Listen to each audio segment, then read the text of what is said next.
a lot of thought, Nick, and I want to run it by you. Sure. I think the surefire first ballot Hall of Famer, Mantar. Everything has a more real sports feel, and it gets you invested that much more. The dude's teeth aren't probably as big either. It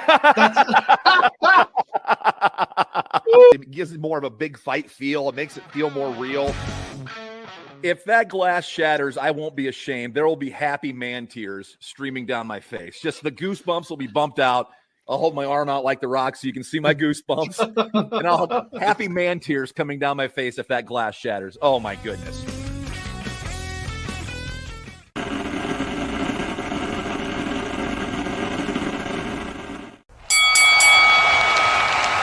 And now, your hosts of the Card Subject to Change podcast, the For Frequency's Sake Tag Team Champions of the World, the Wizard CZ, and never wrong, Nick Bull.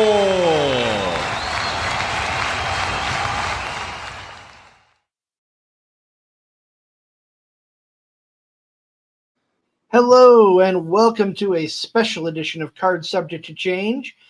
We are, just to get this off the top, we are powered by Lopez Pizza, built by Durham Remodeling, colored by Ryan Allison Tattoo, and protected by Jared Zook Country Financial.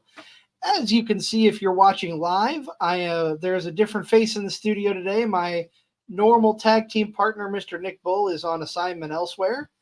But that's okay, because we have a very special episode tonight. We are honoring a man that I knew for quite some time. The person with me, Mr. Victor, knew him better than I did for longer than I did. We are talking about one Markus Crane, who is about to be inducted into the GCW Deathmatch Hall of Fame. And with that honor being bestowed upon him, I thought it was a good time to bring Victor on and just celebrate the life and times of Mr. Markus Crane. Victor, let me start. Go ahead and introduce yourself to those who may not know who you are. On our show. I know you're from SCW. You and I were on some shows together. But let the people know your background, how you knew Markus, and yeah, that's all I got. No, absolutely. So I just got a quick question. Since your partner isn't here, does that make this like the Freebird rule? Can I be the podcast tag champion of the world? Hell yes. Hell yes. Okay. All right, Freebird rule. So, no, man. Thanks for having me, guys. I appreciate you guys asking. You guys reached out a bit ago, and we were finally able to make this work. You know, at the behest of the family too. You know, we appreciate it. They appreciate it. Yeah, so I mean, I've known Markus more, you know, most of my life. As with Jake, our other brother, he, you know, I met them probably way back when did 9/11 happen? Okay, no, okay, I'm just because that's really a good gauge. I moved back to Rock Island from Texas between here and there by 98, 99, so Audubon Elementary. So that probably would have been since about 99, 98 or so. Yeah, no. So, and ever since then, we clicked it off when I went, because I had to go to a new school. And of course, I can get along with mostly everybody. But I just remember, you know, seeing this scrawny little kid with another scrawny little kid that just happened to be Jake. Jake's known him longer for sure, but he's definitely, you know, they're my brothers, and I love them to death. But yeah, I saw them in the corner of the playground, and they were with a couple of our other buddies that have actually passed away too, but good friends of ours that would just they're like the misfits, they're the goons, those weird kids in the corner of the playground that was just like, are those guys wrestling? Are they fighting? What are they doing? So of course I'm just sitting over here, new kid in class, just trying to figure out what's going on, and then I get closer, and then I see they're all wearing wrestling shirts. I think Mark had like a Y2J t-shirt on. Jake might have had a DX t-shirt, and then like I know Madison and a couple other friends had a bunch of wrestling t-shirts. So of course it's natural that the kid with an Austin shirt or whatever I was wearing, the Rock, whatever I was wearing at the time, just hovered over to the group of kids over there, and it was pretty much an instant connection. I was at his house like the next day, hanging out with them, just because. Of course, that was the common bond is pro wrestling. So that is the origin of that forever long friendship now, you know, and like I said, to me, he's family. He's family. He's always been family. He's always been there for me more than other people have. You know, him and Jake just together for many years, and it's just that's how it is. You know, Lori and Kent, his mom and his dad, took me in, you know, as one of theirs. They always fed us. They always gave us snacks. You know, typical.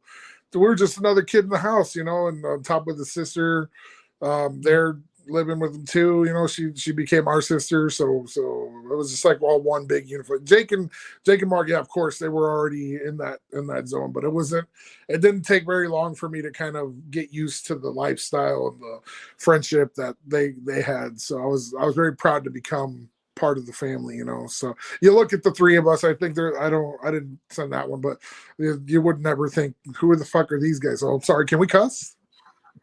Can we? Yeah, can we by cuss? all means. Okay.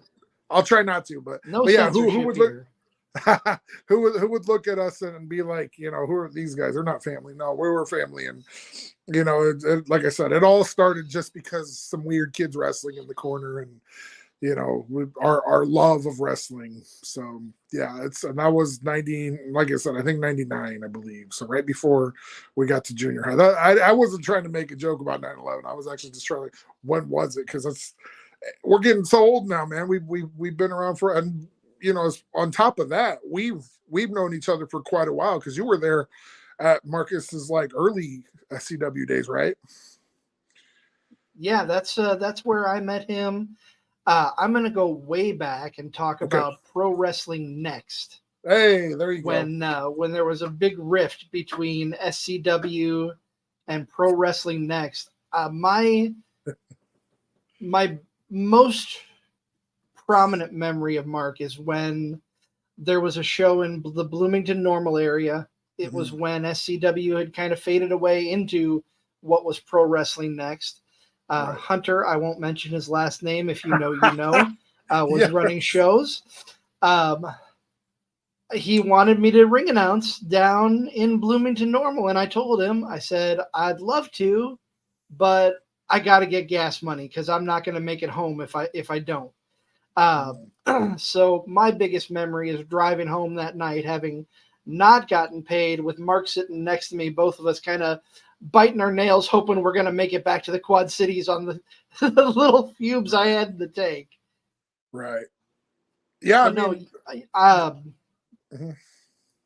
Pro Wrestling Next, SCW, I remember announcing him as part of the Fallen Idol Army. Yeah. I'm trying to remember when Jake was managing him, if I had been in the ring announcing game at that point. Let's throw this up here, because this is a great picture that you sent here. Yeah. Talk about talk about this picture a little bit here. And yeah, this one is a little bit later on, but because Jake had been kind of in and out, I think, with wrestling. I think this is after SCW kind of just came back completely, right? This was after the Cinco de Mayhem return show, I believe. So I believe you're correct. Yeah, Jake Kent, or Jake Queen, you know, is his managing name, but it's his good old Christian name, the Christian brother. We will call him Jake. He had been in and out with Marcus, just a couple dates here and there. He didn't really commit to it as much as Mark did, obviously. I mean, I dabbled too, but I didn't commit very much time to it. But that's what made Mark successful, because he did. But yeah, this time frame would have been, I think, everybody kind of reconciling with SCW, and willing to turn that into, or whatever we had locally at the time, into something that could be something again. And it'll lead into another little story I have later. But But yeah, Hunter. Oh man, now I'm starting to get all these like core memories unlocked with that time frame, because there was even a time where I wasn't even talking to them for a minute, and then they're like, "Oh, you're gonna go to security for SCW, but you won't do it for us." It's like, you guys run on a different time frame than I can. I can't make it to your shows. I can make it to their shows. So it wasn't like I'm not a commodity. I'm just the body there to take down the ring, put it on. But like you for sure know this feeling of, hey, you're part of something cool, so you just want to be a part of it, so you don't mind helping out. I know we were in that boat. So, even if it was just ring announcing or just helping out with security, merch, any of that stuff. Mark, the thing that people don't realize about early Markus Crane, he did all that stuff. He went through that whole deal in pro wrestling of coming up, when paying your dues was a thing. He did it. He was working merch table for people. He was helping out with the ring and stuff. So he did do that because that's what he learned. That's how he learned. I don't know what it's like nowadays, but you could. That's a whole nother conversation for another podcast. But yeah, no, he did all of that. He did all that on the come up. So yeah, this time frame when that you're talking about, that was an interesting time, because I believe, I want to say that he had made plans to get training, but it wasn't quite complete yet, because that comes a little bit later. I think at the picture that you showed, he was trained, but Pro Wrestling Next, I think, was right before he left to Pennsylvania, which we can talk about whenever you want. But yeah, no, but I was thinking, let me go back a little bit first. Do you remember when the SCW was running? Were you with us kind of when we were running in that gym over in West Davenport up by the Putnam? You know what I'm talking about? The Mary Crest. I wasn't anything more than a fan. I believe, if memory serves, it's called Beyond the Baseline. Yeah, I may have done some videography work there. Okay. Ringside camera. But that was very few and far between at that time. So there's two incidents that I could think of that you might have even seen and you might have even recorded, because I was just like, it's so strange that it kind of repeated itself. But do you remember? Who was the big guy with the chains? Was that Keith Walker? Do you remember that? Yes, that sounds right. Yeah. Okay. Keith Walker came in for a couple shows, and then who was it Snake Eyes? Like way back do you remember Snake Eyes from like the Donahue days? I don't. Okay, well, there was a story that like one of his first shows that Mark was like on board as, like, I think his name was like Trent Scott at the time. He got blasted by like a chair or a briefcase in that show, and I remember he was out of it for a bit, like, because I didn't go to the show, but I remember like after meeting up with him and just be like, "Whoa, man, what are you doing?" Because we're kids, we're like, "Cool, you just got in the ring, whatever, cool, just tell me all about it." But he couldn't remember it, and then it happened then at that Beyond the Baseline where I think Keith Walker was in for like a big rumble. It might have been a prestige rumble, and takes whatever he had. It wasn't small. I think, like I said, it was either a chair or a briefcase. Just gets annihilated by Keith Walker, because I'm just like, holy shit! Like, I want to find that. I want to say you were there for that, but who knows? I'm sure you've got to see plenty of Marcus early action. I've seen plenty of Marcus early action. So I was just thinking about that the other day. I was like, I wonder if Chris remembers that. So holy shit, that was crazy. I want to ask you, I want to go back a little bit here. You guys, you're talking about meeting up in junior high, getting together. Has wrestling always been what Mark wanted to do? Was there something else that he had his eye on, and then just had that crystallizing moment where wrestling was, this is it, I got to do this? Right. No, Markus Crane wanted to be a commander in an army and destroy the Soviet Union is what he wanted to do at one point. No, seriously, he played a lot of is it Red Commander, or it was like an old like a RPG game on the computer. Okay. Red Commander, I believe. Yeah, something like that. That's what he wanted to do. He was always fascinated by that. But no, he it was always wrestling. Anytime I'd go over to his house, like if it was just me and him or me, him and Jake, if he wasn't playing that game, he had it back on in the background. He had old tapes, DVDs, just anything that was on TV, Raw, SmackDown, or just tapes that we recorded, throughout. I mean, I had tapes that I brought over sometimes of WCW stuff, NWA stuff, like my dad that we recorded when I was a kid. And stuff that Jake had, and the figures, the toys, everything was wrestling. And then that led to the backyard trampoline stuff that we did, because there's always a trampoline story with everybody. I don't care who you are, there's always one.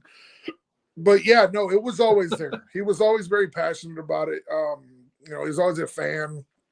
I think one of the full circle moments, with his life was being able to meet Mick Foley. I didn't send that picture. I forgot to send that one, but everybody's seen it now. He met Mick Foley GCW show one time and was able to tell him, like, hey, you're one of the legends that got me into wrestling. I love the style that you do. And, clearly here he is getting inducted into the Deathmatch Hall of Fame. But Mick was one of those, was early on people. I mean, he had some of those tapes. He had some of the Japanese DVDs and cassettes that he was able to watch. So it was always a presence. It was always a presence in the house and the friendship.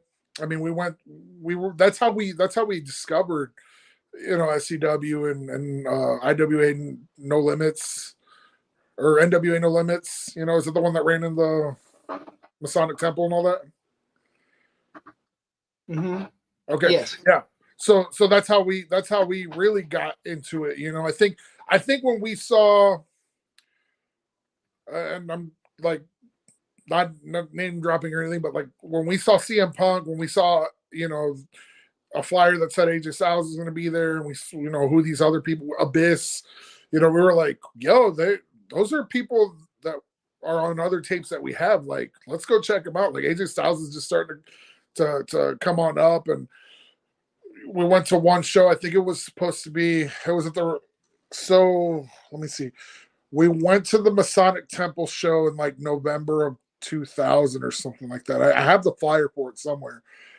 And it was supposed to be AJ Styles versus CM Punk in a 2 out of 3 falls match, I think. And it didn't happen because I guess Styles had missed his flight. Punk was there, so it ended up being Punk and Eric Cannon.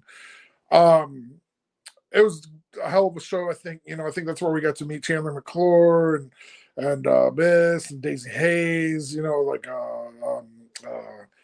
Delirious, just random people that would go on to become pillars of independent pro wrestling. And I think that's where he was like, man, I got to go see this more. Because I didn't make the follow-up show. The follow-up show, I believe, was the rescheduled rematch of CM Punk versus AJ Styles.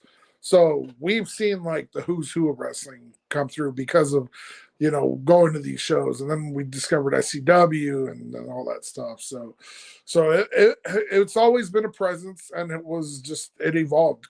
Clearly it evolved into what he wanted to do, because it's all he loved. I mean, yes, he loved other things, but it was his main love that didn't really like disappoint him until like later when we were adults. But, clearly it's still going to be part of his life for his whole life. So yeah, it was always around. It was always around for us. Now, I want to go back. You mentioned Mick Foley. Obviously, that was a big influence for Marcus. Who were some of his other influences? Who was he gravitating towards when he was coming up and getting ready to go into the business? Yeah, I mean, clearly, like with all the stuff that was available that we didn't even like know past, TV, like we started to get into these people that are, okay, what's going on here? What is this? Ooh, AJ Styles. Oh, that's great. He was that was one of my influences to start doing it too. But it was definitely one of his. Punk clearly, obviously, was one of the main ones because he made the towns here. I mean, all over the Midwest. And then Christopher Daniels, I know, had a big impact on him. You know, then we started seeing people like Jack Evans, because of course, who doesn't like cool flippy stuff? But Jack was, I think, yeah, he was fairly young at the time too. So we're talking like early good, like pre Ring of Honor good stuff. So, you know, we're kind of hoping, like, you know, the more we're exposed to it, the better. Like, because of course it started off with just, okay, we're watching Raw, we're gonna watch SmackDown, we're gonna watch, you know, Sunday Night Heat, we're gonna watch Shotgun Saturday Night, we're gonna watch Nitro, whatever.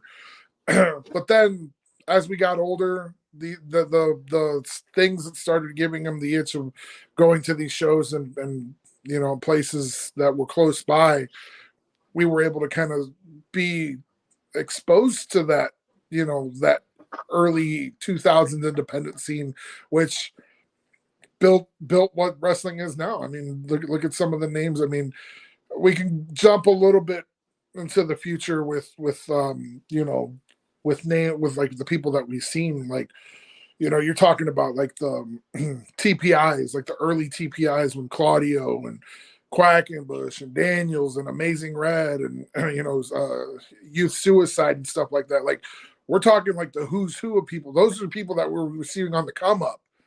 And now you're starting. I mean, Kevin Owens is up there now, and you know, he was one of the names we've seen. You know, all these people that have gone through early independent wrestling. You know, we got to see a bit of them, and some of them, you know, in the future ended up, you know, keep in touch with Marcus, and that was kind of cool. That's how we knew some of the people that we know, but it was never like, you know, like, oh, we're the best friends, we're gonna go see him all the time. It was like, man, when we saw him, and it'd be like catching up with the, and you'll hear this all over pro wrestling. There's always going to be towns and places and friends and people that everybody meets that you're just going to know instantly. Like, oh, you're going to go down to, you know, Central Illinois, you're going to run into these people, or you're going to go to Des Moines, you're going to run into these people, you're going to run into 3XW people, you're going to run into, you know, the AAW people in Chicago, you know, like, you know, even just all over the place. So yeah, I mean, anybody that you could think of that was like on the come up, you know, really coming in, Mark really took a liking to, because it was different. You know, it was different than what we were used to. You know, Stone Cold, The Rock, not even Cena, but like you know, Hogan, and you know, I was a big Ahmed Johnson guy, so it was just, I would be like, who are these wieners, man? Who's Bryan Danielson? And then of course our love evolved. So yeah, I would say, you know, Mick Foley, then who's Otani, who's the guy that does the cigarettes, the deathmatch guy. Is it Otani? Who am I thinking? You know what I'm talking about? The cool leather jacket. Why am I blanking on the name? That's embarrassing. He wears the leather jacket. He did the barbed wire. I'm blanking on it too. But you know what we're talking about. You know, he saw that stuff, and that's when he started to really like exposing us to more stuff. And then every time he would go to shows, he would trade tapes, or he would hear about this wrestler. Hey, we got to go check this guy out. I heard he's really good. I was like, okay, well, I don't really care who Ace Steel is, but is he cool with Punk? Okay, cool. We'll go watch Ace Steel. Or, oh, you know, who's Silas Young? Who's an early Silas Young? And I'm like, oh, cool. He's fucking great, you know? So yeah, we got to be exposed to all that while learning, you know, these new names. Like I said, Christopher Daniels was probably one of the cool. I think the Fallen Angel thing was probably one of the big gets for Mark to catch his attention. So yeah, there's plenty of early 2000 influences that were just coming in and coming up that we were able to catch at like a good time to know, like, oh yeah, we saw them, you know, before they got big. So. And, you know, you're talking about early 2000 influences. I want to bring up a name. I believe, if my memory serves me, he was trained by someone who maybe didn't make it quite as big as the other guys that you've mentioned, but one Chris Hero, who I've always been a fan of. Am I correct in saying that? Yes. Yeah. So Uncle Hero, I'm going to name drop the shit out of him. I love him. Uncle Hero, man. That was, so now we're getting into like the real. So Mark's initial training, I think, started with Danny Daniels and like the AAW crew, and like the crew that went up, you know, Shane Hollister, Tyler Black, like those guys that would go up. He'd find ways to shows with them, and he got some training in with Dane Daniels and those guys. I don't ever think it was like full on complete, but the more he was up there, the more he would, learn from those guys and learn by taking all these trips and doing all this stuff. So when he was really starting to take it serious and getting better, ring shape as far as what he was wanting to do, and when he knew he wanted to do it, that's when he started, back in the day, man, you could use AOL Instant Messenger to just talk to all these wrestlers and guys, and they'd be on, what I'm talking about, man. They'd be on late at night. Oh, yeah. They'd be on the dirt sheets too, like the old forums and stuff. I don't even remember my forum name. I don't even think it exists. It's probably something like I was gonna put Victory Doom in the little thing, but I was like, nah, I'll just leave it at that. But the just shit that like we would have named ourselves is probably what we were in the boards. But yeah, no. So when the age of like Hero, Claudio, Quackenbush, Steen, Generico, like that stuff started coming up, like, man, you're talking about game-changing wrestling, literal game changers in the wrestling world. And not only was, we'll get to Heroes here in a second, but he did, like, on top of the AAW stuff, he did lots of seminars. I think he did a Danielson one. I'm pretty sure he did a Christopher Daniels one that was here. It might have been here in Rock Island. I know there was a Hero one here in Rock Island. I think that's how they initially met, when Hero did one here in Rock Island. Yeah, and he did a Quackenbush one with me, which was really cool because, I mean, that guy is so smart with pro wrestling. I mean, there's a lot of smart minds, but Quackenbush is probably one of the ones that really stuck out to us. Is like, man, he's giving you the reason at why you need to do a slight 5-degree bend on the nose when you're doing a face lock. It was just amazing at what he taught us. But he did a lot of seminar. Tracy Smothers. Let me tell you, man, Tracy Smothers. I love that man. I'm sad he's not with us anymore as well. And, Mark was pretty sad and torn up about that too. But, and Hero, this is another connection that he had with Hero. Smothers actually took a liking to Mark. I mean, Smothers did a little bit of a tour, I think you guys had Christian Rose on last time, right? Not too long ago. Yeah. He was in that initial crew that when Smothers was running around like Central Illinois, I mean, Tom was running around with that crew doing the same thing. So, he probably ran into Mark more times than he realized. So yeah, Smothers was just one of the best camps, one of the best teachers, and one of the best minds to be around. And he was always our favorite. I'm gonna give myself a little proud moment. I did 2 camps. I did one and I was like really tired, and I did the other one. I tripped and I hurt my ankle, and I wanted to go, but he's like, don't worry about it, brother.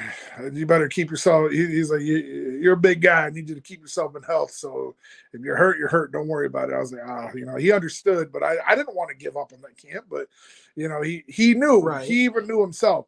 That was one of his lessons for that class. Like, was like, don't hurt yourself and don't push yourself, because you're gonna need all the pages in your book that you need.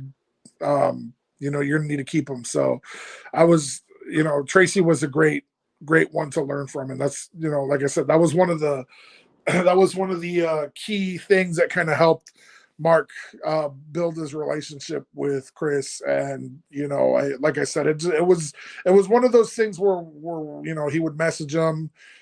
Eventually he got back to him. He would message him again. He eventually got back to him.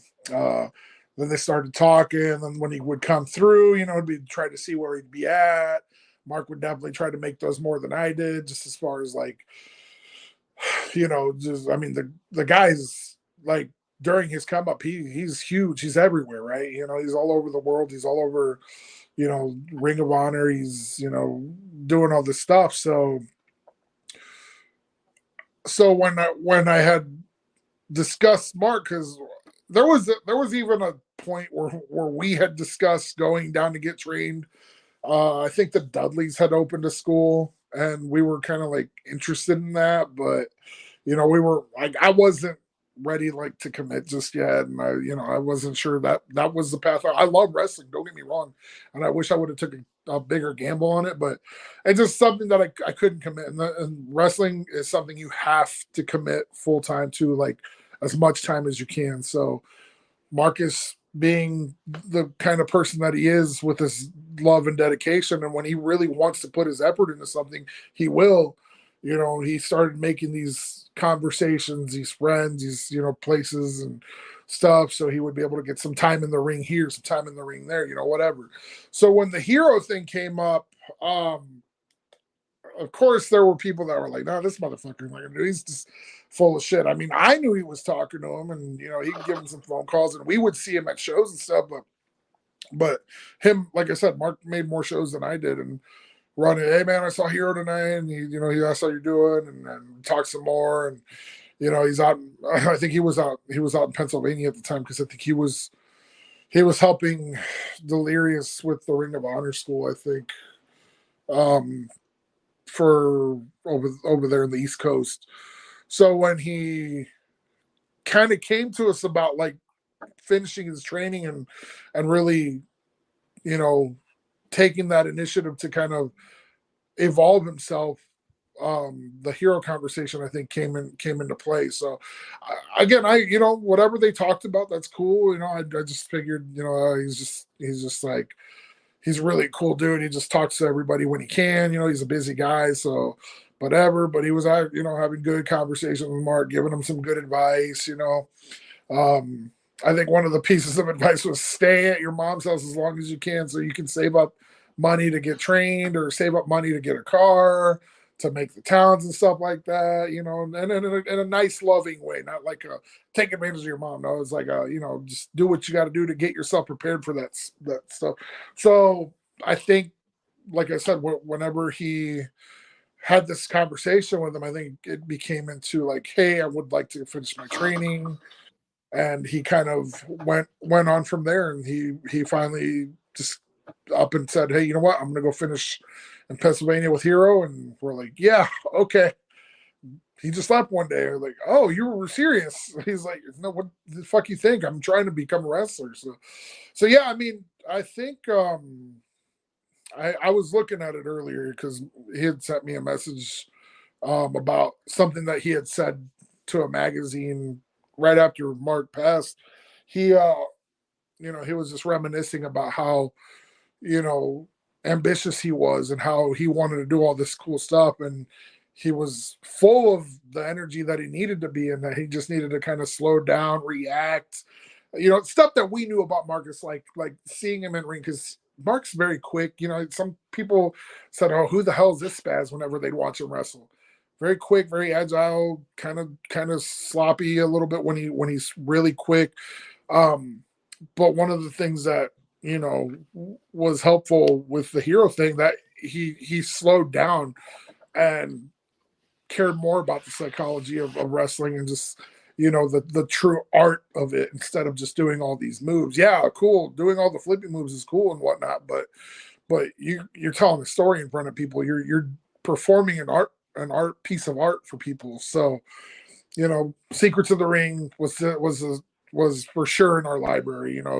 Anything shoot interviews that we could watch, or any of the cool tapes that all the boys had and all the friends had, and taped tradings and stuff. Yeah, man, it was all part of Mark's library, and anything that he could do, and Hero would give him, before he left, Hero would give him homework for him to do, and I'd watch too, just because I'd be fascinated. And yeah, I mean, there's just like little things that you learn from him as he was getting ready for him to go out there. So finally, when he did go out there, that's really when we were like, oh shit, he's gonna take this somewhere. I don't know where, but he's gonna take it somewhere. So, I every chance I get, I give that man a hug for doing that, because Mark's life wasn't always the easiest. So he was there at a good time when Mark needed something more than just what I could offer as a friend or a brother, what Jake and the rest of his family could,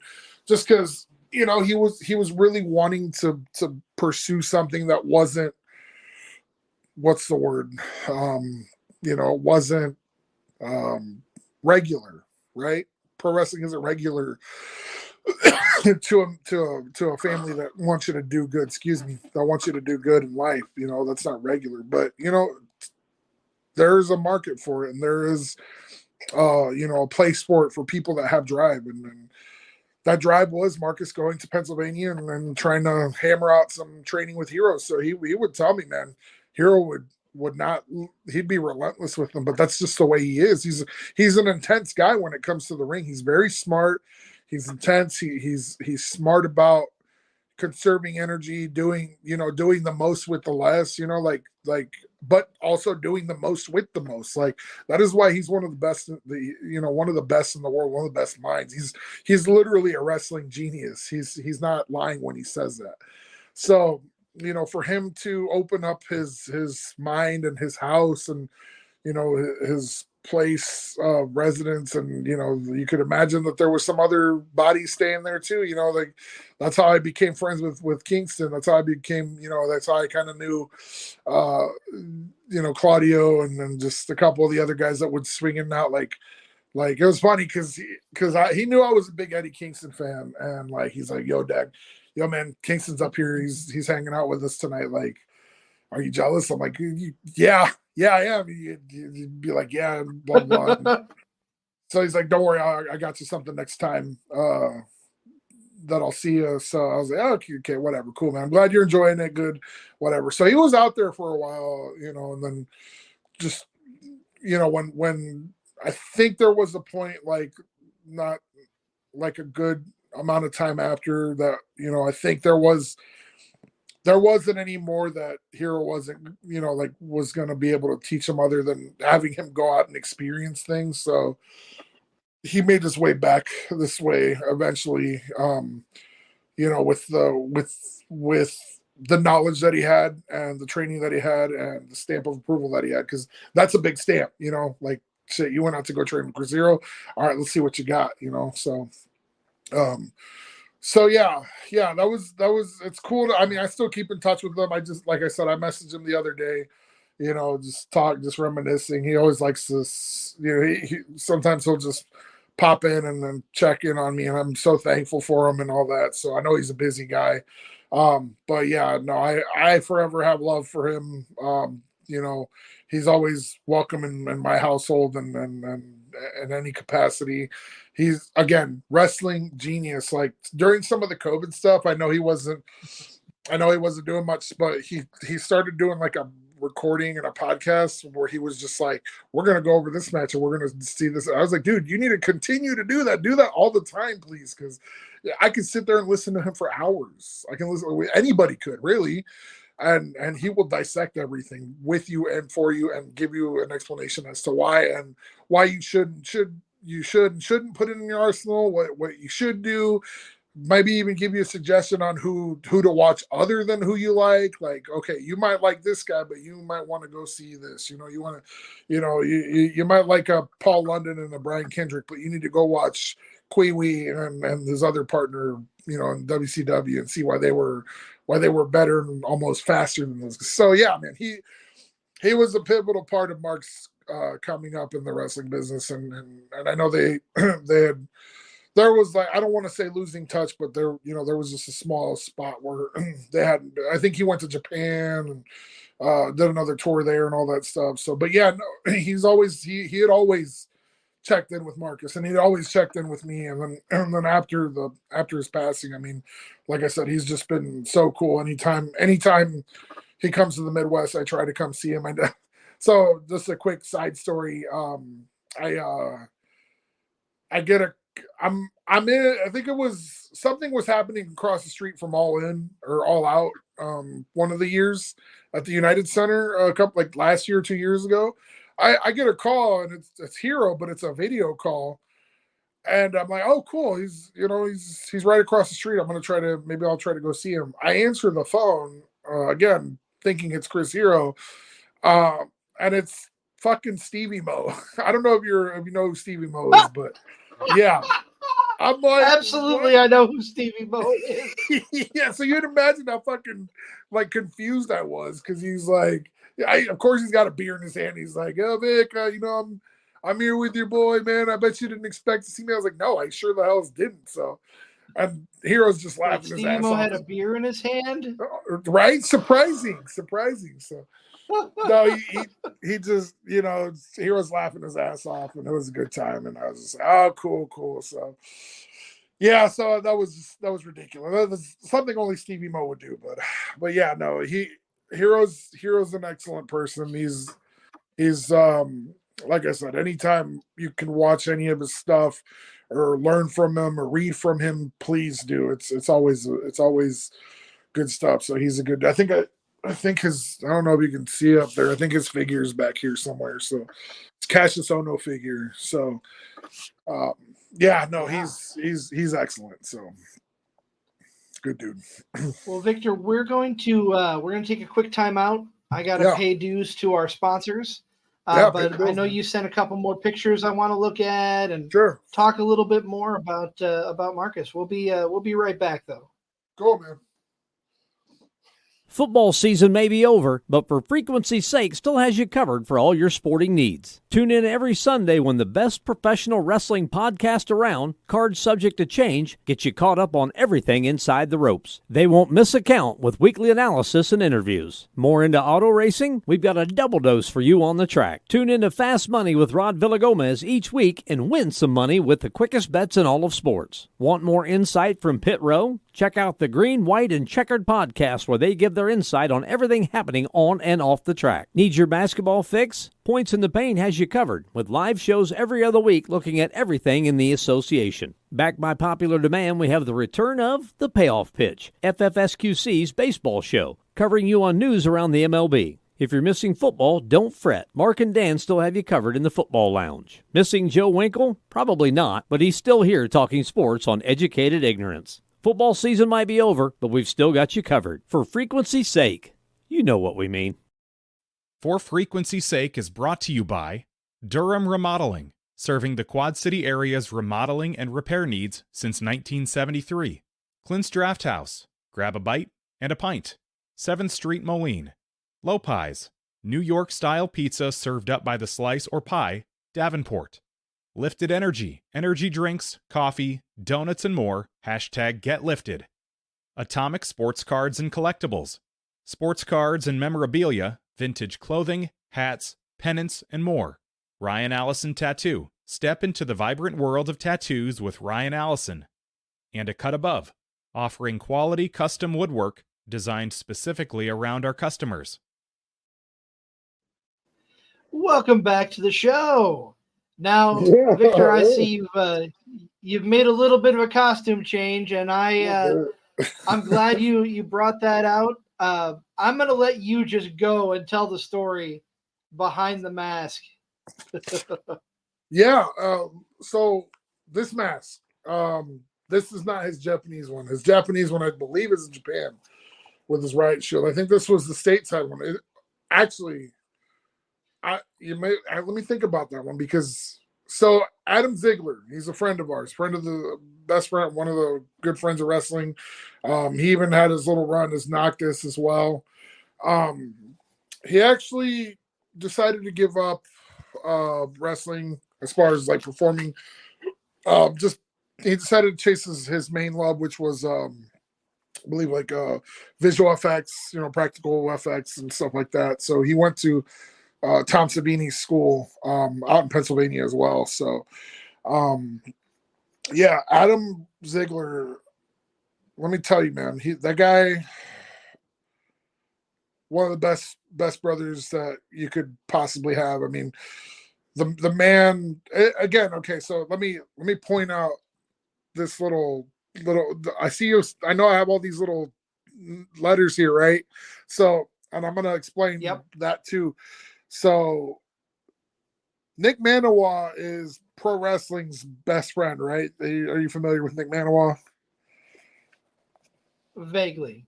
Yeah, I mean, he does all the Mid-South stuff. He did the Mid-South stuff.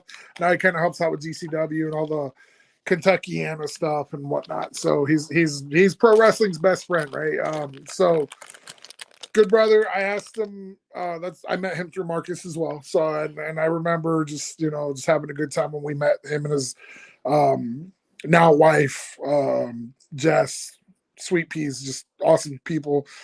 I remember I asked him, I was like, man, I want to be pro wrestling's best friend, but you probably see more people than I do. He's like, yeah, man, it's cool. I was like, can I be pro wrestling's good friend you see every once in a while? Because like we'd only seen each other every once in a while. So that's what that means. Pro wrestling's good friend you see every once in a while. Because I mean, it's true, because there was a time when I didn't see you for a while. I didn't see the wrestling guys for a while. So that's what I'm talking about. I pop up out of nowhere and I'll just randomly go to shows. So yeah. And so anyways, so that's why I say, I mean, I see everybody here and there, but Adam went off to chase his goal of being an effects person and mask maker and stuff, and he's super talented at it.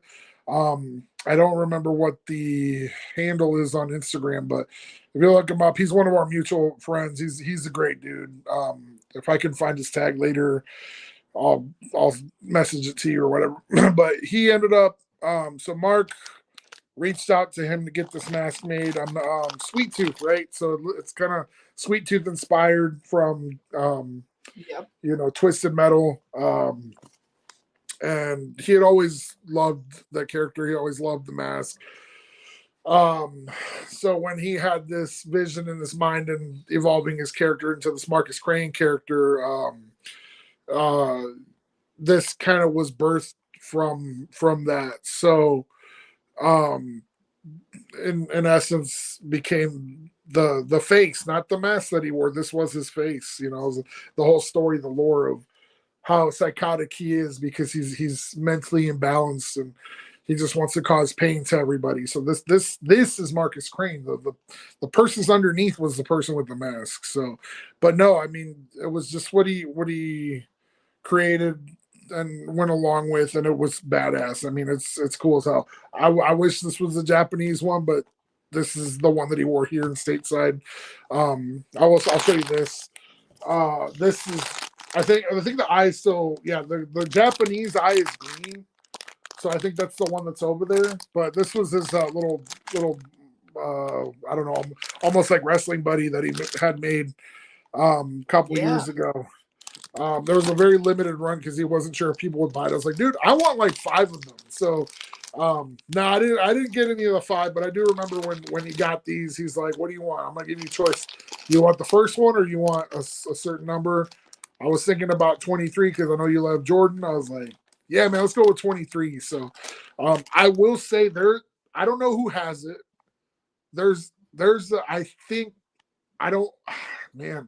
I think there's a 0 out of 23 out there. So like a -1 or something that glows in the dark. I don't know who has it. I don't know. Ooh. If you know who has it, shit, tell me, let me know. I want it, but it is out there somewhere. So I would like to say that I am hunting for that, but I don't think people know it exists very much. So, but yeah, no. So Adam Ziegler created this mask, and a couple different variations of it. Like I said, this one's the pink American eye. The other one I believe was green.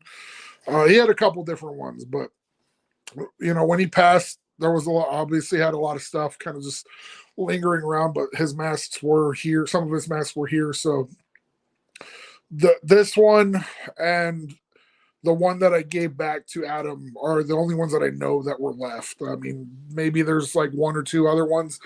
And then there's the one over in Japan, I believe. But yeah, so it was just a cool project. It was something that Adam was really, hoping to get collaborated with and done with, and he did. He killed it. He knocked it out of the park. He did. I remember when Marcus passed, he did an order of them.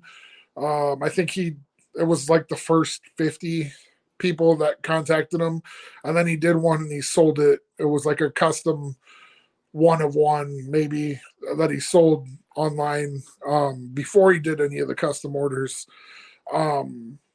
He ended up donating all the funds that came from it to one of many of Marcus's favorite things. I think this one was like the project or the Trevor project or something. So Mark had an affinity for certain demographics and groups, and he was very pro-human, whether he's a deathmatch wrestler, he wants death and carnage all the time. No, he was a very caring guy, man. He really cared about his people. He cared about the people he loved. He cared about the people that were being wronged.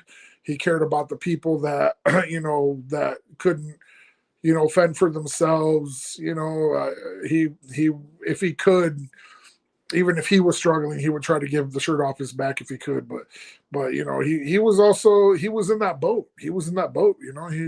He had to go from place to place and try to find some things. And being a wrestler is tough, man. Some of these brothers will tell you like how hard they had it or how easy they had it, but most of them have slept in their cars, have stayed outside overnight to go to a show, the next day or something. So, no different path that most brothers take. So, but that's why when he was able to give philanthropy or do some philanthropy, he took advantage of it. So when Adam kind of did his project to make a handful of masks, it was kind of neat that we were able to kind of raise. Well, he did it all to raise money. I mean, I think there were Deathmatch Outlaws. They did a chocolate milk candle. I think there was a Jun Kasai patch of him kissing Jun Kasai, which is one of his greatest moments of all time. But yeah, they've all done stuff to donate to charity. And I mean, I think that's awesome. There's not just people out here capitalizing off of the Markus Crane Dream Eater name. There's people actually doing good out there that, thank you for doing that. And thank you for supporting, somebody that we love and that we care about through an art form that is shared by a ton of people. So yeah, the mask is cool. I mess around with it. I wear it sometimes. I've worn it out, for an event because it's cool. It's my way of living through Marcus still to this day. So this is I'm gonna start like kind of. I was actually going to reach out to Adam to see if he'll maybe make me one of my own, which I'm sure he will. But I do want to retire this one and put it in a nice protective case. So it is one of my prized possessions, and it's a huge part of his life. The Dream Eater, Markus Crane, the Devil's big red, dick, just that whole line of what he became and what he's getting inducted for is what his name was. So. Which kind of leads us to heading into the direction of GCW. So, but like I said, just to touch base on stuff before, we've always loved wrestling. We've always been big nerds and fans about it. We all had all the toys. We had our Fig Fed. I mean, I was jealous. I remember I got mad at him because he said he would let me know if there was a Kurt Angle action figure that came with it was the old Jack Pacific Kurt Angle, so it had the cloth singlet. And he said, "Yeah, man, if I see it, I'll let you know, and I'll get it for you, and you can just trade me, or you can get me, Bubba Ray and Devon if you ever seen them." I was like, "Well, that's kind of a rip because you're getting two. I'm only getting one, but whatever, cool. Yeah, I want it because I couldn't see it." I go to his house one day, and it's like 2 weeks later. He's like, "Oh yeah, man, I found this like 2 days after we talked about it, but I wanted it, so it's mine." I was like, "You piece of shit! I wanted Kurt Angle for my Fig Fed, so now I have to settle on using Bubba Ray. Goddamn you!" So no, but yeah, we've always had fun with wrestling. He did so obviously with SmackDown versus Raw, Here Comes the Pain, all that stuff. ECW Anarchy Rules, all the video games, and then he even did EWR, I think, right? So that's the booking one, right? You remember that? EWR? Yeah. So he did I did didn't that play one. much of it, but I remember it. Yeah, he did it. He did that one. He loved it, man. He loved booking shows, and he was able to book a couple of shows on his own. Viva La Wrestling, hell of a time. It was fun. It was awesome. Music, sideshow act, good wrestling, funny wrestling, and just a good time. So he was able to kind of do that too. He would have thrived at doing something like that more often because he did like to put matches together. So Absolutely. yeah. Now, Victor, I wanna get to the two other pictures you sent me, but I also want to go back. You talked about the Dream Eater name. Yeah, that sparked a memory for me. Following him on Facebook very often, he had a line of shirts. Was he creating those, or did he have a hand in creating those? Talk about his shirt, his I remember there being a lot to do with the sandworms from Beetlejuice on them. Was that his creation, or was that something he collaborated? Talk about the shirts that he came out with, because they were some pretty good merch there for sure. Right. So let me say this. I will say, due to and I'm sure one of your sponsors would help us out if we ever got into trouble, but it was sandworm like. It wasn't necessarily the sandworm, but fair. Yeah, exactly. So, and it was Oogie Boogie Man like, but it was not the Oogie Boogie Man. So the Dream Eater brand, I mean, he kicked it off. And that's the early version of it was through Narcity Clothing and Customs. Narcity is a Quad City based shirt printing company, and more now than ever. Great work. Those guys are awesome. Andrew's done a great job creating that small empire that he has, and he's got ties with the River Bandits and other local organizations that had helped them skyrocket off. So but before, when he was just out of his garage, Andrew kind of put Dream Eater to fruition. And excuse me. So Marcus, much like me, was very. He had a lot in his mind. He can get out, but none of us were very artistically gifted. We were kind of artistically, not gifted. So, but we had the ideas. So Mark had these ideas of trying to put out shirts and merch. He wanted to do something that wasn't necessarily wrestling related, but you knew that it was his brand. So like, right. He didn't want to just put out a Markus Crane wrestler t-shirt. He wanted to put out something unique that people would wear just regardless. And they do. People did. He did have collaborations on wrestling shirts, but most of them were just designs like Sandworm, like the Sandworm type of character, like the Oogie Boogie Man. His earliest shirt was, and I appreciate you using the AFI earlier for the Instagram post. The earliest shirt was the Heart TV bat design, and not a lot of people have this shirt because he made like 10 of them. I had one. I don't know where it's at. It's probably hidden around somewhere, but it was a very AFI inspired shirt, and he had a couple of them printed from online. But when he had the idea for Dream Eater, he was.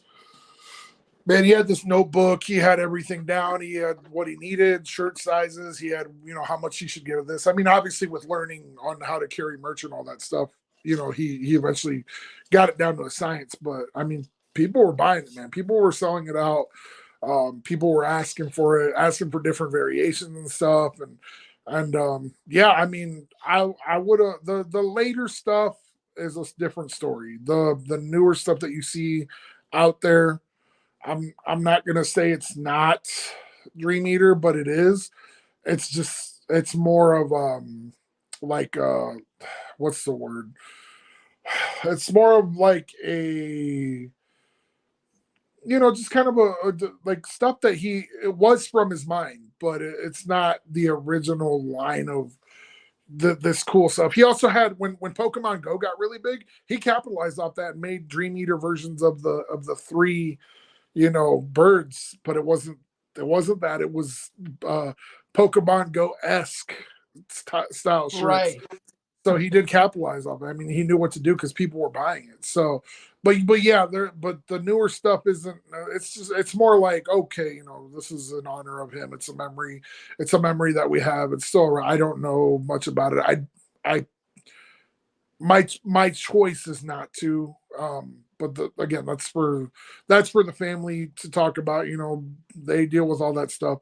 So as long as that's around, as long as the family's okay with it, fine, great. But the original Dream Eater stuff, yeah, that's kind of, I kind of want to call Andrew and just be like, hey man, do you still have any of this stuff? Because it'd be great. So, but it would be cool to launch like a retro line, or maybe like as the sneakerhead community would call it, the colorway of it.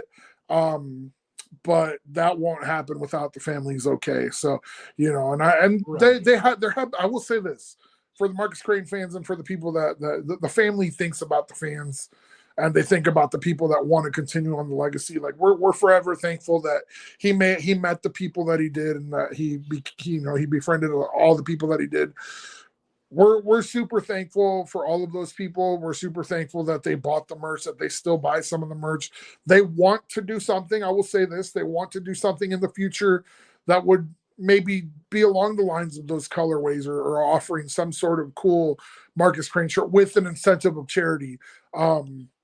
There's something in the air about it. So as soon as we know details, I will get it. I mean, hopefully you guys are on board. Maybe you'll have me back and we can chat about it then. But yeah, it'll be something to benefit, something that was near and dear to him. But that's just in early stages. But yeah, it's been talked about. So we haven't forgot about the people that still ask, that love, that do that. Yeah, no, there's the plan. So be patient, my friends. So for sure, keep us posted.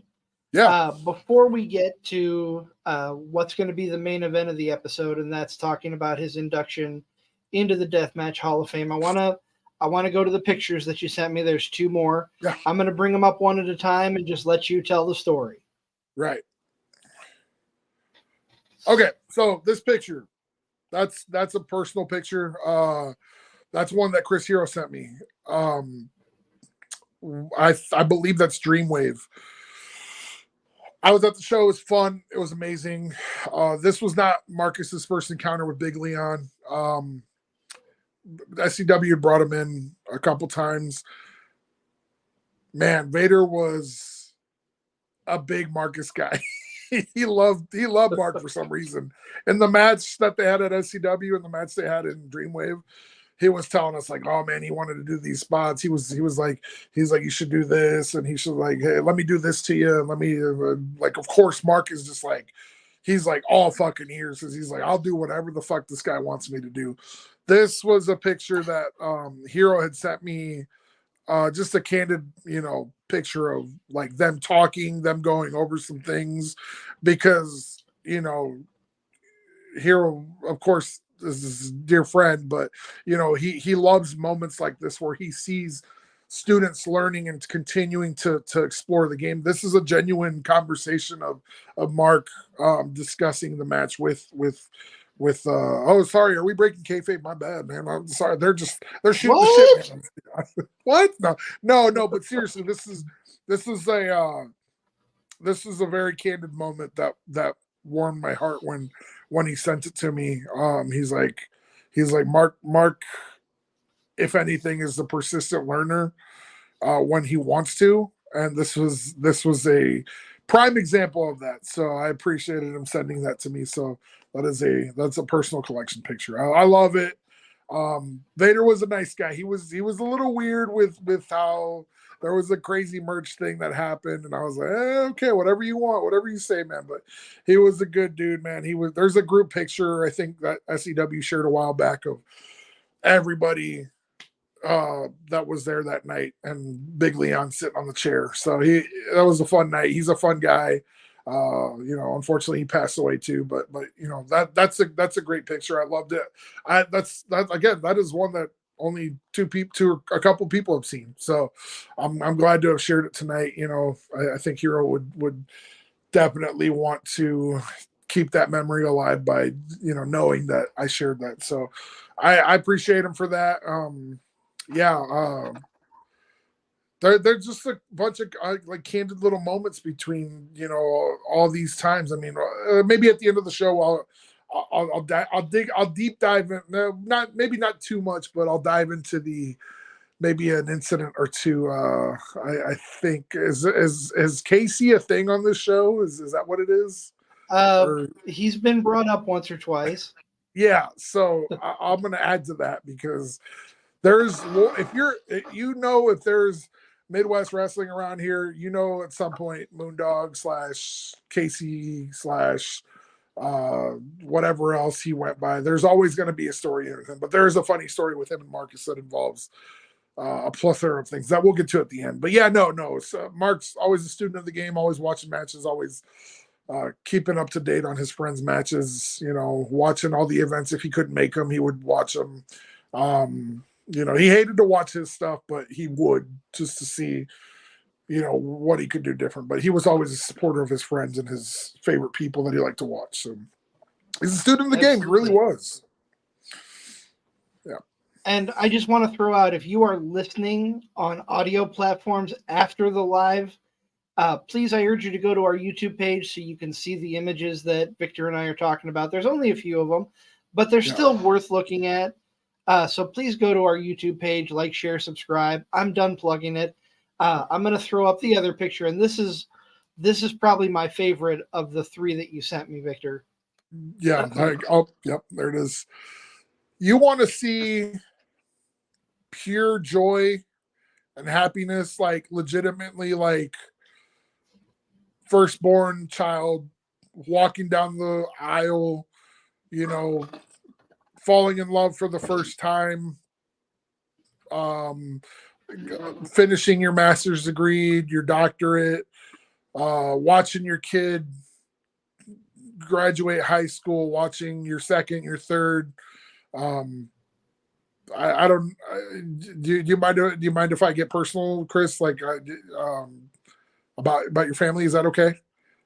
Yeah, absolutely. Do you have a daughter, right?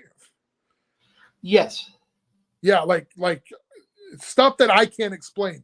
I can only explain like my nephew. I was thrilled when he was born. I could stuff that we know as humans.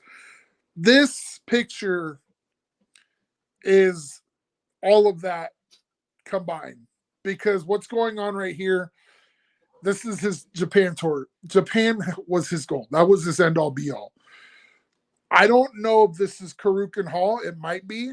But I know they did a couple halls. GCW went on a tour over there. Marcus was able to get on that tour. Marcus got to wrestle his Holy Grail wrestling, which, again, when we grew up doing all of this, watching all of this, I mean, my guy is still Kurt Angle. I love Kurt Angle. My guy is Chris Hero. I love Chris Hero. I love AJ Styles. People that I've gotten to meet, thankfully, because of him or one of our other buddies, David. Heroes that we've gotten to meet. Flair. I've gotten to meet all these guys. Heroes, legends in our mind. Jun Kasai was this to Marcus, and the fact that he was able to the fact that he did wrestle him. He wrestled Jun Kasai in Japan, maybe even twice. This is what pure, raw happiness and emotion is. What the fuck? What are you talking about? Like, he's about to get his fucking dome dropped. Mind you, he had his injury, I believe, already. He had already had his injury on this, his original head injury. Which we can talk about a little bit later. But this picture is pure happiness in every sense of the word, because he was getting to live out what he does. And I look at this picture a lot because I love it. And, it's, sorry, I didn't think I was going to get emotional about it, but I look at this picture a lot, and it's my absolute favorite picture of him, because he finished his story, as the popular term is. He finished his story by doing that, and was able to continue to do it, a little bit longer, up until the main part of his head injury and his passing. So I love that picture. I'll forever share it.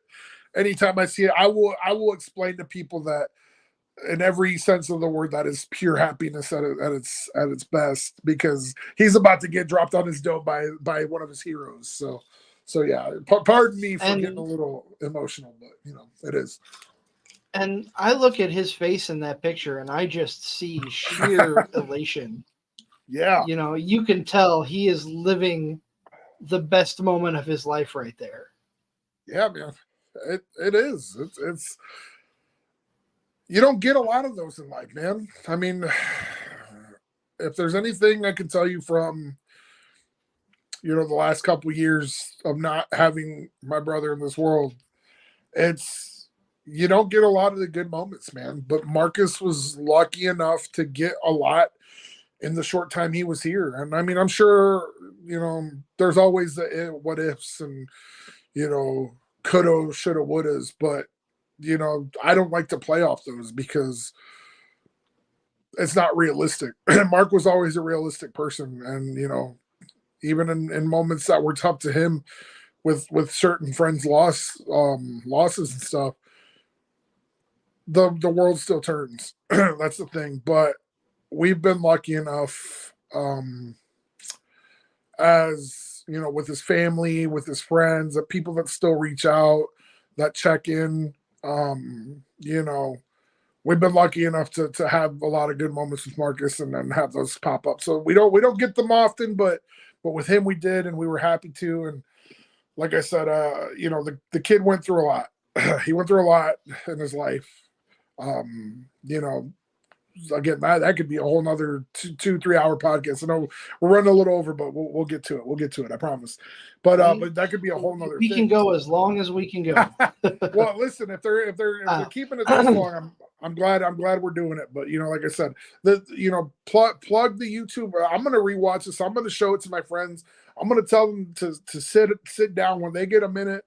His mom is gonna, Mama Crane is gonna watch it. Because she loves hearing about good stories and stuff, and just good times about her son. And Kent might peep this too, but when we're able to kind of reminisce about the good things with him, man, it's always the best, man. There's so many things. Like I said, we'll pop one at the end of the podcast here that hopefully it won't take too long. But yeah, no, everything he did leading up to that point, and because of GCW, he was always thankful. We'll dive into a little bit of the GCW story, at least what I know. So yeah, man. I mean, yeah. It's fun. And that's kind of where I want to go to next. Excuse me, with you, Victor, is, we're here, we're celebrating his life because of GCW.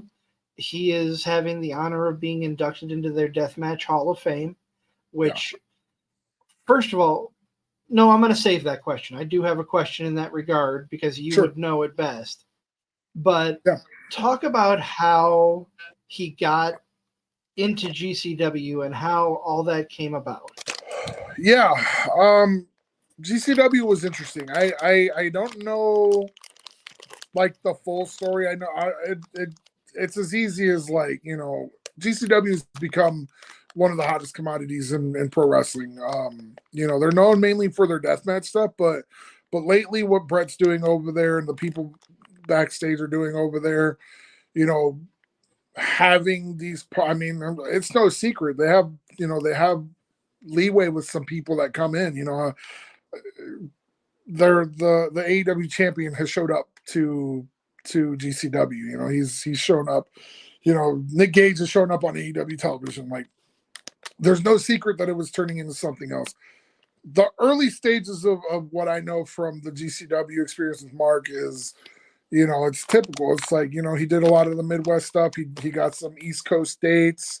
He got introduced to some people, some Georgia people, some, brothers all over the country, definitely that kind of led up to him getting on that coast. I mean, I wish I could, I don't want to like sugarcoat anything. I don't really know like who reached out to who or whatever, but it's pretty much your average, like, you bust your ass, you're gonna do something. Mark made those dates when he could, anytime that he had a chance, because he knew something special was gonna pop off with GCW eventually. We're talking a couple of years ago, right? So yeah, I mean, that's what I know. The whole thing, I mean, there again, you can branch off into like 2 other podcasts with this, but I don't know what the whole deal with CZW was. I don't know what the whole, I don't know if there was some other, crazy stories or heat or anything with anybody else, but just as far as I knew, it was taking off. Marcus got on at the right time, just because he was willing to make these trips and dates and willing to be part of something that was special or going to be special. I mean, I think he's on like volume 1 or 2 of like the best of shirt. And I've wanted that shirt forever because it's like Nick Gage and Markus Crane and a bunch of other people, Jonella and all this stuff. And that's like one of the earliest forms of like GCW really popping off. So he was there. He was definitely there in that mix of it. So and now it is what it is. I mean, GCW is becoming a common name. I mean, they got something going over there with the Deathmatch King, Matt Cardona. I personally am a huge fan of that. There's a little side story about that. The night that he debuted that title, the GCW Universal title, the spinning one, Mark sent me the video. He's like, "Don't show this to anybody. Don't even mention it until after the show." I was like, "Wow, what are you talking about?" He's like, "Yeah, he's going to debut it tonight." And he didn't tell me what it was, and he sent it like right before the show started. I was like, "Oh my God, that's so hilarious. The crowd's going to eat that up. They're going to hate that." So yeah, Matt Cardona did the spinny GCW belt. It was just hilarious. So, but no, they're doing great stuff over there. And they still have the aspect of, of deathmatch. And so, I mean, Tournament of Survival is it's one of their biggest shows. It is one of their biggest weekends. And we're happy to be there for part of that. So, there's been plenty of great names and great people that have walked through that ring. So, but to be in the presence of some of these guys that give their bodies and stuff like that, man, it's a tough genre. But Marcus was proud to be in that genre. It was his escape. It was his love. And GCW, like I said, they were good to him. Like there's going to be plenty of people that'll probably think, "Oh yeah, what about this, and this?" I'm not here to discuss any of that because that's not my business. Like, right. For people to want to focus on all the crap that went on, and because of course, with every legacy, there's a little bit of turmoil here and there, but that's nobody's business. It was taken care of because, like I said, I mean, Mark, even if he, he always did his best to make shit right or whatever happened. I don't know, but there was a little bit of a layoff for a second, but then he also had his injury, which we really didn't talk about much. I'll just cover it like this. He had a head injury from an old match. Those of you that know the story know that he had to have emergency surgery, because of on his brain, because I think what it was is I think one of the staples got stuck in there, and it always bothered him, but it just got to a point where I think it rusted and it infected the bone. So that's why he had to go. That's why he passed out. And when he went to the hospital, they were like, "Oh, you need to take care of this now." So it's a pretty common knowledge story. The facts are he was injured. He didn't know what he had. It was taken care of, and he was recovering from it. He wasn't supposed to wrestle again, but that boy wanted to wrestle. So he was gearing up to do somewhat of a comeback against our wishes and odds. And even some of the people and friends were like, "Are you sure that's a good idea?" Because as much as people are deathmatch wrestlers, they're still safe workers. Nobody ever wants to like from the people that I've met and those guys that I've met, they're the nicest dudes ever, dude. Like, some of these deathmatch guys are like the coolest fucking guys ever. So that's why I'm like, there's no hate or malice in their lives. Like, they would want to protect Marcus, but Marcus was stubborn. He didn't want to listen. Of course, he did a couple spots when we told him he shouldn't have. Like, build yourself up. So, but he was passionate. It was his love. This is what he wanted to do. So, but me personally, I expressed to him, I said, I can't watch you do this. I can't watch you do this. I love you too much to watch you do this. I'm going to support what you're going to do no matter what. But just know that I don't like it. And he knew that. He understood that. He knew everybody else kind of felt the same way too. It was hard for his family to kind of hear that he had done like a quick little spot, and I was like, I understand, but I couldn't do anything about it. He was going to do it regardless. So, after he was, because that kid was not supposed to have, how did the doctor say it? He wasn't supposed to comprehend past the age of a 3-year-old or something like that for a while after that emergency surgery, because of the part of where the skull infection was on his brain. But man, thank God for those doctors in Las Vegas that were able to do what they did for him, and give him his little plate and medicine, and make sure that everything was good to go. We're forever thankful for that. That gave him new meaning of life and all that stuff. So we didn't necessarily want it to be, hey, go back in deathmatch. No, we were, let us stay right now. We were against it. We were like, no, don't do that, because in the end of the day, he would have done something regardless. Whether he's a promoter, whether he's a commentator, whether he's this or this, he would have still impacted the business in some way of being a part of it. So that wasn't the worry, but the fact is he wanted to do it because he loved it. So it's just he was very passionate. That's what led the relationship to GCW that he had, and it was one that he cared for a lot. And when he needed to write it, he tried to write it. And like I said, I mean, I want to give a big thank you to Brett and those guys over at GCW for giving him this honor, for being so good to the family when all that stuff happened, and when he passed, because we didn't want anybody to hear it like we don't want the news to start spreading and have it be rumors. So when he passed and we had kind of had some time to think about it, we decided GCW is going to be the best, because they had all reached out. I said, Brett, let me talk to. They're like, we just want to know. We're just doing this and this. I'm like, oh no, I understand, but let me talk to the family and see what it is. Because if anything, if you have a statement that you're willing to put out, and I think that they had approached us about it because they wanted to post something or something. I was like, well, let me fill you in, or let me fill the family in and let them know that you're planning to do this. And that way, if you want to reach, if we can touch base about it another time, because they had something awesome written out. I mean, it was beautiful, and then they were very supportive throughout the whole thing. I mean, they still are now. They were the ones that reached out and said, hey, we want to put Marcus in. Is this going to be cool with the family? I asked the family, and of course, absolutely, they love it. So thank you to Brett and GCW and everybody involved and everybody that's known Marcus and has been with Marcus throughout his career, regardless of any capacity. Yeah, man, we appreciate it. We're here to celebrate his life. We're not here to bash him. I mean, I might embarrass him a little bit, but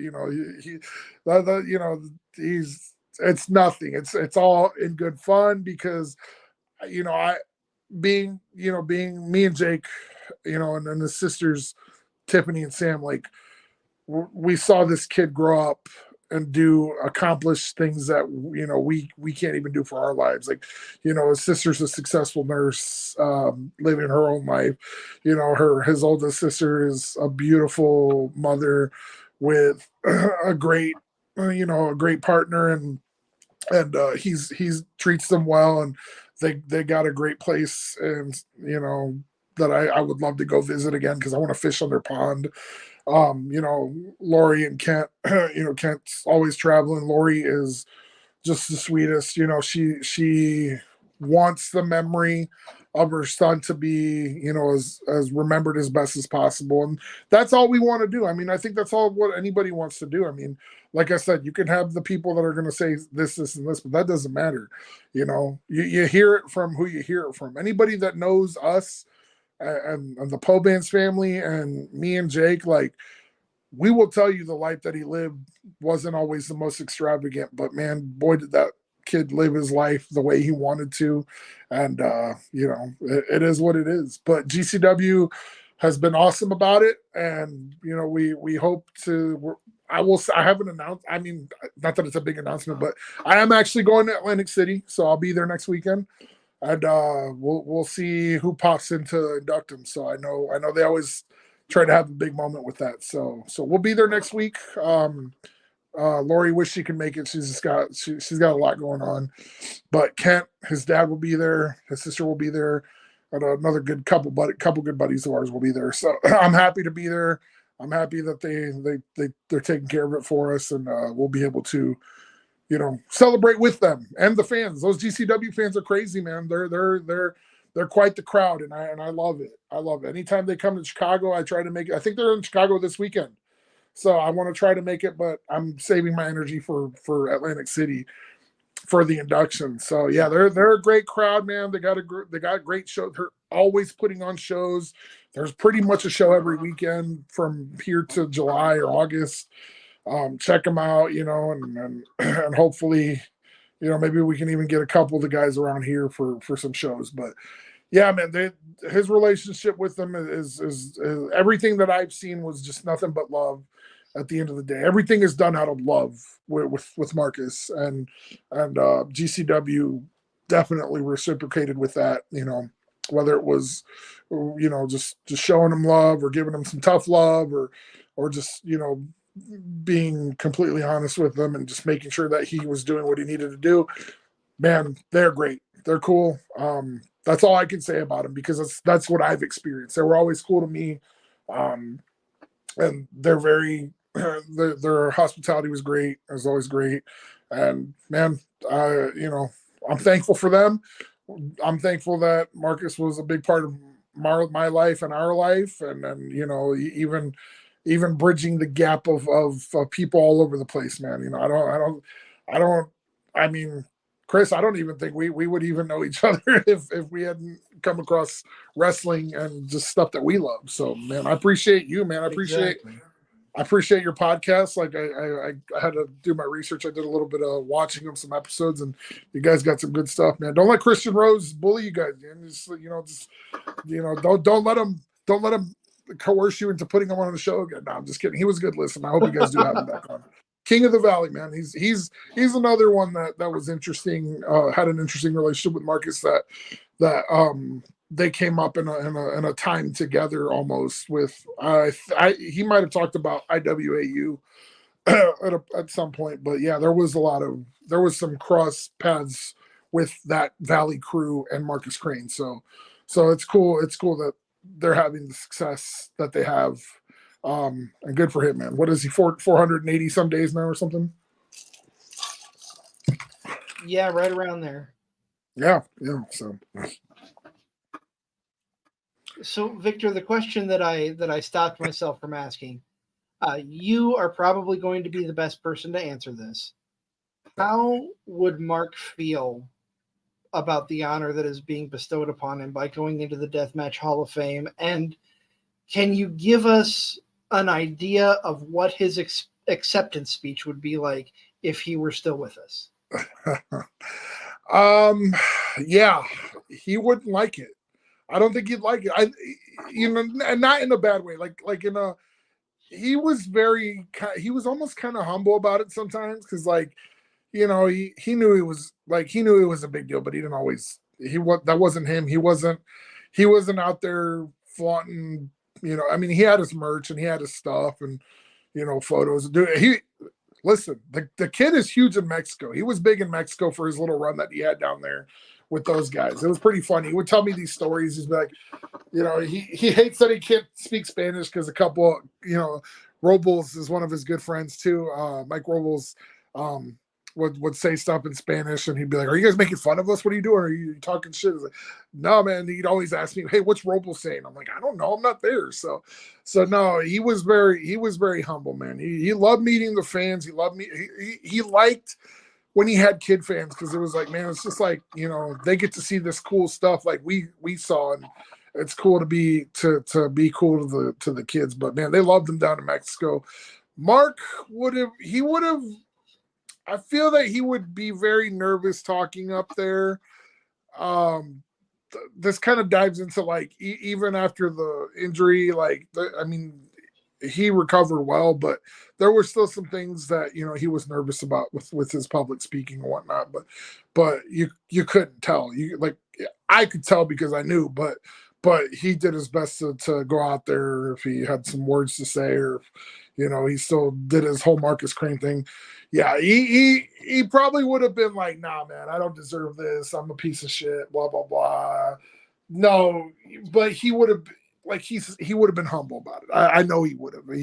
It was his dream. He accomplished his dreams, and he just wanted everybody else to be a part of that. So if anything, he would have probably accepted. He would have partied. He would be out there. He'd say, "You know what, everybody, come, let's go down to the shore. Bring your ones. Let's go to the cheap casinos, and let's just have some fun and do all that." Now I will say, before he passed, he was sober of alcohol. He was trying to get to a good balance in his life. So I was super proud of him. So I don't know if he would have continued that, because I know he's a big partier, but no, he was very proud of his accomplishments, although he didn't show it sometimes. But he would be proud. He would be thankful to all the fans. He would want to party with every single one of them afterwards, party with all his wrestling friends. I mean, I think back of New Orleans and New York, where we were literally out all night. There's a mechanical bull and Eddie Kingston story that I have. There's a Janela, 4-foot daiquiri story that there is. But all good times for another day. But yeah, no, he would have loved to have partied with everybody, and he would have been very like, "I appreciate it, thank you guys." He's not very good with that kind of stuff, because he hated his own work, but man, he left an impact with so many people, and putting them over and having fun matches with them, and being Slack was one of his greatest rivals. He had he had great matches with him. He wrestled Janela. He's been all over the place, man. So he'd be proud of it. I don't think he would have had a hard time like accepting it, but no, he would have been very proud of it. I know he would have. So, I'm proud of him, and I'm proud of everybody. Like I said, anybody that was there with him from day one and from each step, man, I'm so thankful for them, because this is a tough business, man. I see so many of my friends that get beat up, and I just can't cut it. So it's rough, man. But if you're a pro wrestler and you're out there hitting the grind, hey, man, brother it up, do what you got to do, and chase your dreams, because they have been chased and they have been reached. So, my brother is a prime example of that. So it's an honor. I can't wait to celebrate with people. I'm not the biggest partier nowadays, but I will have some good times with people in Atlantic City.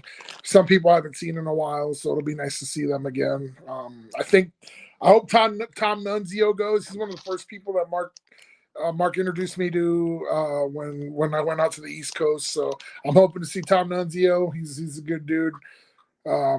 Chat with him for a bit. Hope Janela, everybody, all those guys, man. So I'm super thankful for that. I'm super thankful that you were willing to do this, man. Like you know him. Hopefully we can have another part of it to where we can remember some of these stories, because I'm sure we're forgetting plenty of good SCW moments and stuff like that. So without a doubt. Yeah. Victor, before we wrap things up, sure. Sorry, man. Hey, listen, you had a Casey story for us. Yeah, and if you're still watching, man, thank you so much. Like your listeners will dig this episode, man. I hope we gave you some insight onto this kid's life, and for your fan base that you have. So, man, thank you guys to the Card Subject to Change podcast, man. It's a fun listen. You know, I like I said, I did a couple episodes of just listening while I came on. So keep doing what you guys are doing, man. It's fun. There's not enough content of guys just talking and showing the human side. So good job on your podcast, man. I'm proud of it. So Appreciate yeah. that. Yeah, no problem. Casey. The Casey story that particularly we love to reference is the Clinton incident. And I almost feel bad bringing it up because this might be a whole nother half hour, but I'm going to condense it into Casey is a lovable lunatic. I call him the clutch goat for things that he's done for us. He is somebody who is, Casey is an angel in disguise. Marcus, you know, he's the devil's big red dick. He's hail Satan, all this. But if Mark ever chose to believe in anything, he would believe that Casey is an angel because of all the good shit that he does for us. He's one of the best friends that we have. I love the kid, but damn, can he get us into some situations. This particular incident was after one of these said shows with the Valley guys, you know, Christian Rose, Bucky, you know, Bucky was on it with us. Matt Cage was done with it. This is when Gunnar Franks was still wrestling. I will say this. We were hungry. It was late. The subway was closing early for some reason. And they're not opening the door for us. My keys got locked in my car. So we're miserable. Our phones are about to die. I'm putting up the sign like, hey, can we use your phone, please? They thought we were trying to rob them. And so they let us use the phone. And I called my dad, thankfully, and he was like, okay, well, cool. I got your spare. I'll come. It's going to take me an hour to get there. I was like, oh, okay, cool. So little did we know, they called the cops on us, the subway staff. Mark and Donnie are pissed. They're pissed because they're like, you're an idiot. I was like, I'm yelling at Casey. That's why I closed the door, because he was telling me to hurry up. I was like, we're not gonna hurry up. We're gonna stay here and eat. So I was yelling at Casey because he was doing something was going on, and Mark and Donnie are like, well, your dad's not gonna be here for an hour and a half. He's like, no. Well, damn, there's a strip club right out on the road, because Mark was looking on Google for some reason. So him and Donnie decide to pout off and stomp off to the strip club. And I'm sitting here pissed because Casey's like, what are we going to do? Blah, blah. The cops pull up. Here's the kicker. We were talking about Shawn Michaels' book about, you know, Jannetty went into a strip club with a shotgun or something. And we were also talking about where he mentions Moline in the book real quick, and Shawn Michaels' book. And so this cop comes up. What are you guys doing? How's it going? What can we help you with? The staff was concerned. They didn't know who you guys were. Just a bunch of goofy looking guys. You guys are big dudes. We weren't going to say anything. And then Casey just goes out of nowhere. Well, you know, we just got done with this wrestling show, and we're a bunch of wrestlers. And you know, there's a couple more of us. And the cop's like, oh, I'm going to need all your IDs then. He's like, Casey, shut the fuck up. Like, just answer his questions. Don't give him any more. Oh, you know, we're from out of town, blah, blah, blah. I said, okay, so now he's going to run all our IDs. Then he comes back and he asks, what about your two friends? Where are they at? Oh, I think they went to that strip club right up the road. But don't worry, they don't have a shotgun on them. And we're like, why would you say that? Why would you say that they don't have a shotgun? Because we were literally talking about that Jannetty story, and we go, are they going to come back anytime soon? And thankfully, one of us had told Marcus, like, hey, the cops are here, like, because he didn't really care to be questioned or whatever. He's like, okay, tell me when they're gone. I was like, honestly, sir, I don't know. They'll be whatever. And Casey's like, yeah, don't worry. One of them just looks crazy, and of course, he's talking about Marcus. And oh my god, man, he kept digging the hole deeper, and then we're trying to like tell the cop, all right, we just came from Sterling or whatever, Savannah, Poopies. We did a show. Our keys got locked. My dad's on his way down. We're from the Quad Cities. Like, we're not trying to cause. He's like, okay, all right. Well, you might want to tell your buddy to not sell you guys out so quickly. You're like, well, we're trying to, but we don't want to make it obvious. So he's like, all right, cool. No, you guys are good. I'll hang here until your dad comes get you. Don't worry, I'll just be in the car if you guys need anything. All right, cool. Casey goes, hey Vic, ask him for some swag. I was like, okay, whatever. Didn't think anything of it. My buddy over there, he wants to know if you got any like cool like Clinton police swag or something. He's like, excuse me? I'm like, I don't know, like, you got like a dare card or something? He's like, no, but do you know what swag is? I was like, no. He's like, it's a low grade like weed. So are you soliciting an officer for drugs? It's like, no, Casey's the one that asked. I didn't want to do it. Casey's like, no, shit, I didn't do it. It was ridiculous. And then my dad shows up, the cops takes off, Mark and Donnie walk back, and they're like, man, all these strippers were ugly. What were you guys doing? And we told them the whole story, and then Mark's just laughing his ass off, and Donnie's just laughing his ass off. And like there was more language in it, but the main gist was that Casey was comparing a crazed tag team wrestler because, with a shotgun that went to a strip club too. A crazed tag team wrestler that went to a strip club with one of his buddies. So it was wild, man. It was a good time. So Casey he's a good brother, but damn, sometimes he kind of gets us in those weird predicaments. But yeah, man, Rose was right. We can tell you there's probably 7 or 8 hours of just stories between us, the core group of guys and the Valley guys and all that stuff, just with Casey. But Casey doesn't matter because he is somebody that we'll love for all time. And I know Mark loved it. He had a soft spot for him too. So Casey, we appreciate it. If you ever watch this, I don't know if he might. So yeah, but no, that was it, man. Mark's been on some crazier journeys, but like I said, I'm proud to have had the time that I had with them. The family is very thankful for everybody and for everything. And like I said, I'm thankful to share these moments and memories. So yeah, man, thanks for having me, dude. I appreciate you guys. Like I said, if your fan base is still listening, man, you guys are troopers. I appreciate it. Hopefully you guys had as much fun as I did reminiscing about this stuff as anything else. So Markus Crane was a very unique individual, and all this time is well deserved. So, and congratulations to Markus Crane for being inducted in the GCW Deathmatch Hall of Fame. Huge honor for him.